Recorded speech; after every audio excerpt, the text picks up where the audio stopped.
Hello everybody, welcome back to our tutorials in which we are discussing how you can develop an application using Laravel. So in the previous episode, we managed to install Breeze, which is a Laravel authentication where you can use your credentials to log in and log out and create users, and also you can configure them to have like multi-user authentication. So we're going to talk about it later on, but we just wanted to install it first before we go into detail. So now let us look into the structure of our folders when it comes to Laravel. You should also remember that Laravel is based on the MVC framework, which means it is an architecture pattern that separates an application into three main logical components: model, the view, and the controller. So each architectural component is built to handle specific development aspects of our application. So I'm sure you are familiar with MVC. If you are not, then you can go online, visit websites. You can learn more about MVC framework design, or I would say MVC architecture. So let us open our terminal. And for those who have installed Visual Studio Code, as I advised earlier that you should install Visual Studio Code. So you'll navigate inside your folder where the files are, and then you will open your terminal and you type code space and then dot. After that, you hit enter. It will open up your Visual Studio Code. So once it has opened the Visual Studio Code, you will see on the left side we have the structure which I was talking about. We have the folders, and then down there are files. All right. So let us look into each and every folder and see what does it do and what does it contain. So in this root directory, the first folder which you are going to see is the app directory. So this app folder contains the core code of your application. So it contains 4 folders: the HTTP, models, providers, as well as view. So remember, I've already said that we have got MVC architecture in Laravel. So we will explore more about this directory in detail soon. But however, almost all of the classes in Laravel application will be in this directory. And then from there we have got this bootstrap folder, which contains app.php. So app.php is the file which bootstraps the framework, right? It is the file which bootstraps the framework. So we have this app.php, and also it houses a cache folder which contains framework generated files for performance optimization, such as route and services cache files. So we have like services and packages files. So this is what the folder contains, the bootstrap folder. From there, we have the config folder, or the config directory. As the name implies, it contains all of the application's configuration files. So it's more to do with configuration. If you want to configure your app, like the app name, right? You can change here the name of the application, authentication, right? You have got the cache files where it should be stored. So all the configuration files, you will find them here. And mailing, if you want to change the default mail when you are sending emails from the applications, you will need to configure the SMTP protocols here. So this is where you do your magic, and all those are like session services. So it's a great idea to read through all of these files and familiarize yourself with all of the options available to you as a developer. So this is the configuration folder. From there, we have got the database folder. So this database directory contains your database migrations. So you have got migrations, I've got seeders, and we've got factories here. So you may also use this directory to hold an SQLite database. So we're going to talk about it later, but as for now, we just want to go through each and every folder and explain a little bit about it. And then we have got, this one is generated automatically, not automatically, sorry, once you have installed the Breeze because of the Vite as well as Tailwind. So this is more to do with JavaScript. So it has got these node modules. So I don't think we can talk more about it because it's more of like an automated installation after you have installed the Breeze package. And then we have got the public folder. In this public folder, there is this index.php file, as you can see. And there is .htaccess file. And we have got this favorite icon, okay, more to do with what you see on the tabs as an icon. And then there's robots.txt file. So the index.php is the entry point for all requests entering your application and configures auto-loading. So as you can see, this directory houses your assets, such as if you want to have like your theme, you want to put your, let's say, not background, but I should say the admin panel theme, as well as the front-end theme. You can put your assets here. So all the assets, images, the CSS files, JavaScript, you can put them here. So we're going to also learn more as we go along. From there, we have got resources folder or resources directory. It contains your views, okay? Remember, in our app, we have got view. So these are like components. But the views which are like, I should say, the HTML files, what users see or what you see as an admin, you can include them or you can have them in this directory. So as you can see, there's confirm password,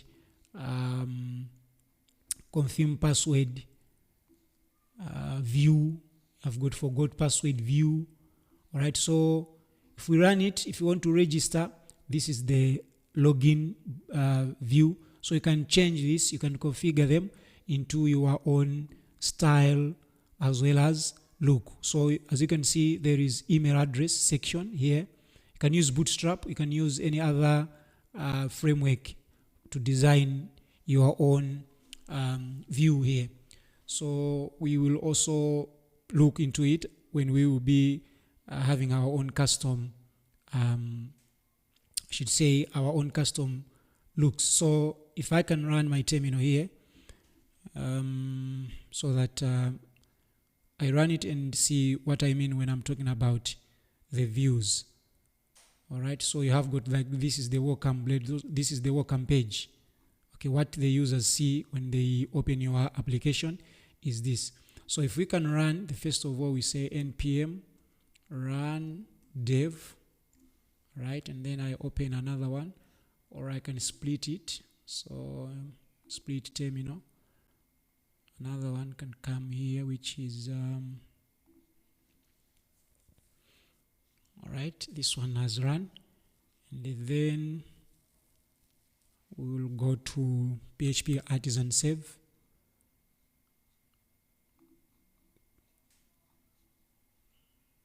Okay, it's taking long, but while this one is loading, all right, it has finished. So PHP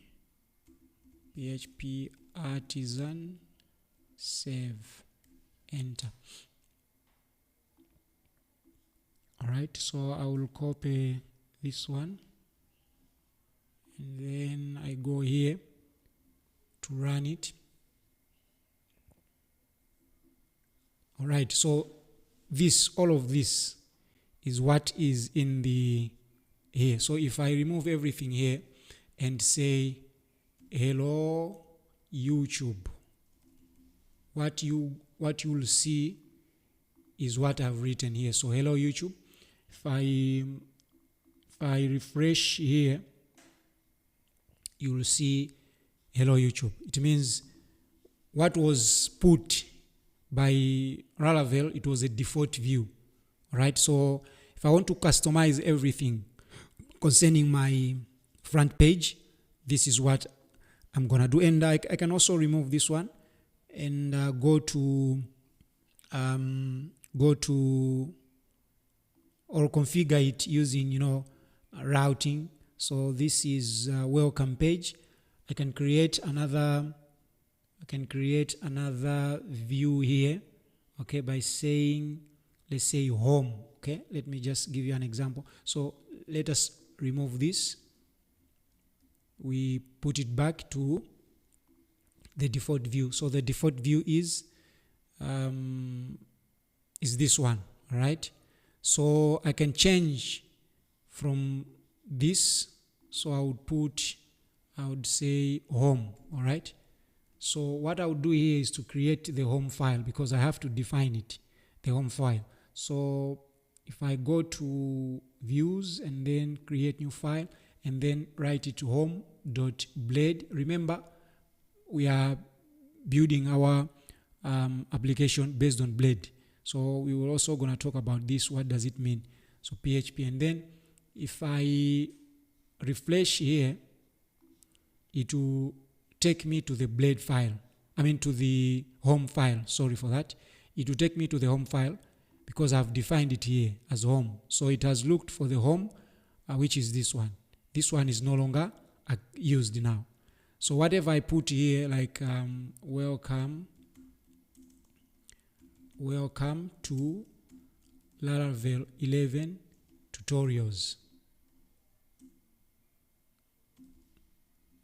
All right, welcome to Laravel 11 tutorials. So if I refresh here, this is what's gonna show. So welcome to Laravel 11 tutorials. So now you can also go like Bootstrap. If you go to Bootstrap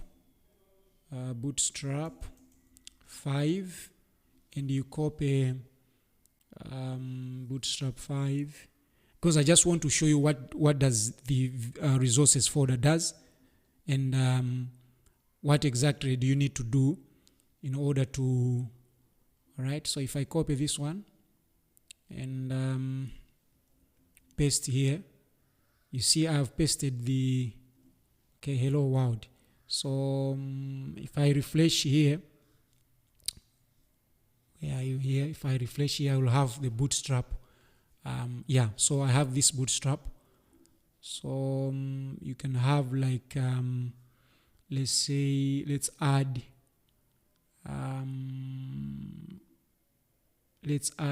a toolbar. So where can we find? Okay, let me just search here. Navi bar. Okay, so we can add a Navi bar by copying this, and we remove this on the border. So we paste the Navi bar and then we save. So when we open our this, you will see. So we have like this one. Okay, so we will dwell into this as we go along. And I just wanted to show you that what we are going to be developing, we are going to be developing something from scratch. Right, so in this lesson, we just wanted to go through this through these directories. So we have the views where I've got the auth. It means everything to do with authentication. If you want to register, you can change the view of the registration. If I go here and click, let's say login, all right, login, then what's gonna show here is what is here. So login. If I go to register here, if I go to register, enter the registration. Okay, I missed the T here. So register. And if I go to, let's say, to forgot password, you will also see a different, something like this. So whatever is happening in this view, or in these what should I say, in these interfaces, these are made from Tailwind CSS, which is the default design of Laravel. So you can customize your own things. So we're gonna look into this as time goes. Now the other directory is the routes directory. So in this directory, you have all the route definitions for your application, the auth, and the console, and then the web. So we'll be using a lot with, we'll be dealing a lot with the web.php file, right? Because these are the two routes files, the web.php as well as the auth.php. These are the most important one. Of course, the console is also important. When you look into the web.php route file, it contains routes that Laravel places in the web middleware. So we have got a web a middleware, this one, right?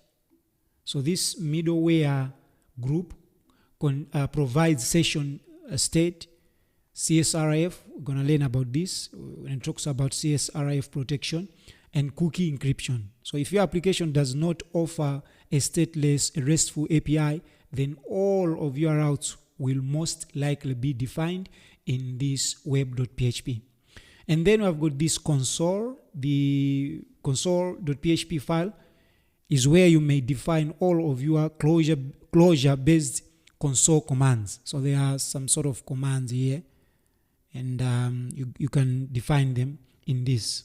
So each closure is bound to a command instance, allowing a simple approach to interacting with each command's IOR methods. So even though this file does not define HTTP routes, it defines console-based entry points, which are routes into your application. So you may also schedule tasks in the console. You can schedule tasks in the console. And then we have got the auth, as I've said.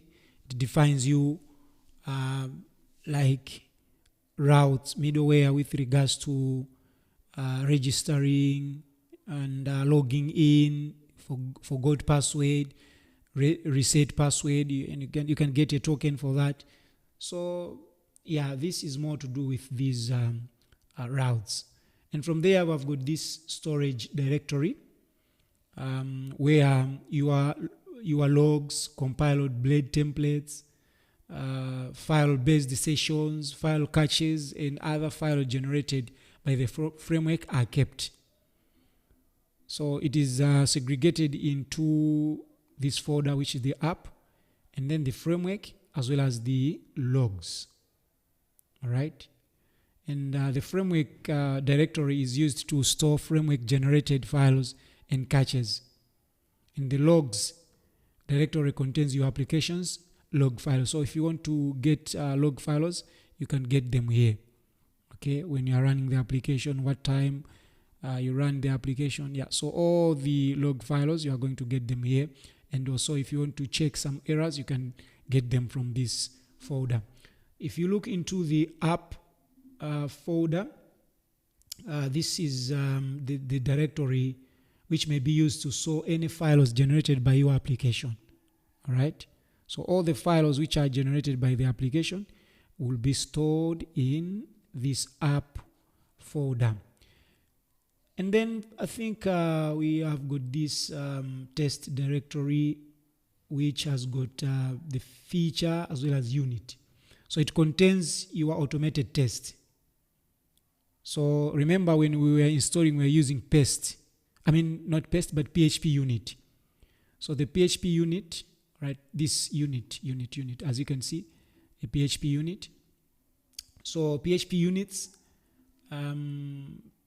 these are like, automated tests. I don't think we should waste much of our time here, but you can see If you would like a more or detailed and beautiful representation of your test results, you may run something like this.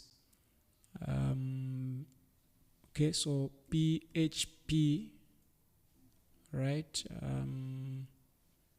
PHP. Sometimes my keyboard misbehaves. Okay, so PHP run. PHP artisan test. So if you say PHP artisan test and then enter, it will bring you a beautiful representation of test results. So as you can see, it will give you what is not working and what is working. So pass. So 25 passed, all right, in 13.97 seconds. So this is what this folder does. So it keeps all the tests. And then finally we have got this vendor directory, which contains your composer dependencies, all the dependencies in our composer file. So the composer file is this one. So these are the dependencies which composer is depending on, right? So you have got this composer lock. It locks the files which are generated automatically. I don't think you should tamper with this one, right? You should just leave it as it is. So all the composer dependencies are stored in this vendor file. So I think we are done with the file directory. There is another section which you can see there's edit config, and then we have got env file. So the env file is where you can configure the name of the app name. So you can change the application name here. Instead of Laravel, we can say maybe we put this, and then we can say Laravel 11 with Tabnine, Tabnine AI. So this is the name of the application. So I'll say Laravel 11, or we should say Laravel with Tab AI. Okay, so if you save this file, everything which you have saved here, it will be the name of the application. And then in the next lesson, I think we're gonna look into the database, because the default database connection is SQLite, which is somehow an improved version of our connections, because in the previous connections we were using MySQLite. So we were using MySQLi. We're using MySQLi.